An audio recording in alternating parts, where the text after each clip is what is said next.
भी मेरा विचार है कि मेरा विवाह पिताजी, बंधु बांधव तथा अयोध्या वासियों की उपस्थिति में हो।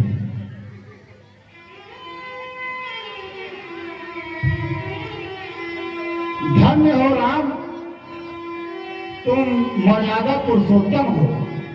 तुम्हें पुत्र रूप में पाकर महाराज दशरथ और महारानी कौशल्या कृतार्थ हो गए। धन्य हो राम, धन्य हो।